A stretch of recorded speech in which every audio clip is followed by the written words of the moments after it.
کے ماننے والوں کے پاس اس سے کم جائیداد ہو۔ صرف تمل ناڈو میں ہندو اینڈمن کے پاس 4,70,000 پر 8,000 ایکڑ زمین موجود ہے۔ آندھرا پردیش میں 4,60,000 پر 8,000 ایکڑ موجود ہے۔ صرف ان دو ریاستوں کو اگر جمع کیا جائے 9,40,000 پر 6,000 ایکڑ زمین ہوگی، اور ہم کبھی نہیں چاہتے کہ ان کی زمین محفوظ نہ رہے۔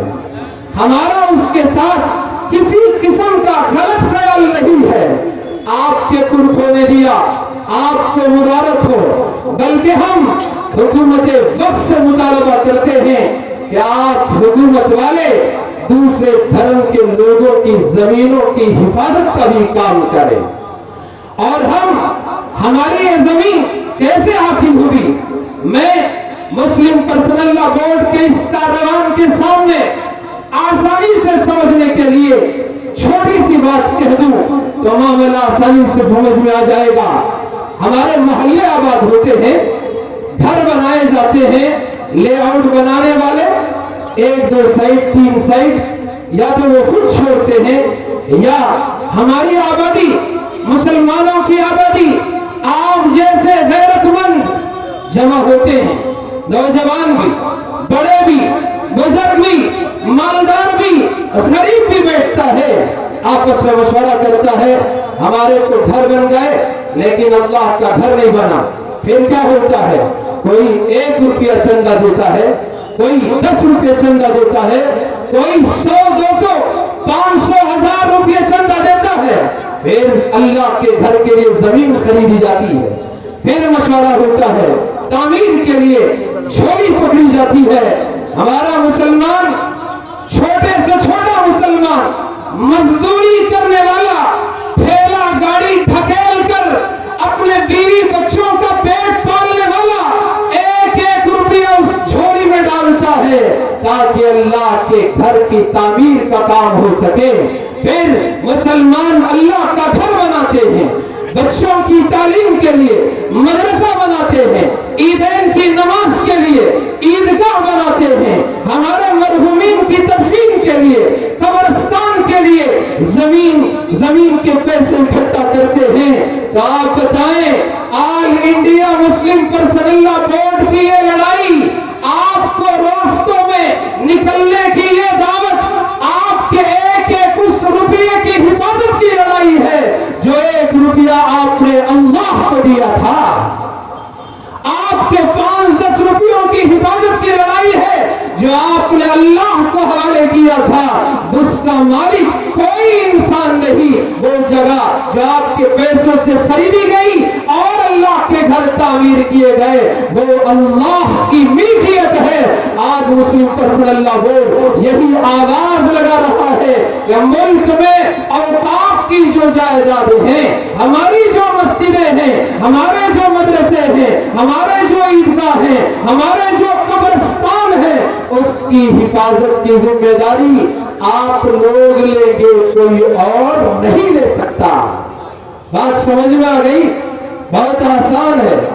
ناوی اللہ ಸೇರಿ ಯಾವುದನ ಬಂದು ನಮ್ದು ಲೇಔಟ್ ಆಗಿದೆ ಅದರಲ್ಲಿ ನಮ್ಮ ಮುಖಂಡರು ಕೂತ್ಕೊಂಡು ಒಂದು ಮೀಟಿಂಗ್ ಪಾಸ್ ಮಾಡಿ ಎಲ್ಲರ ಹತ್ರ ₹1 ₹2 ₹5 ₹10 ₹100 ₹1000 ಕಲೆಕ್ಟ್ ಮಾಡಿ ಒಂದು ಜಮೀನ ಖರೀದಿ ಮಾಡಿ ಅದರ ಮೇಲೆ ಮಸೀದಿ ಕಟ್ತೀವಿ।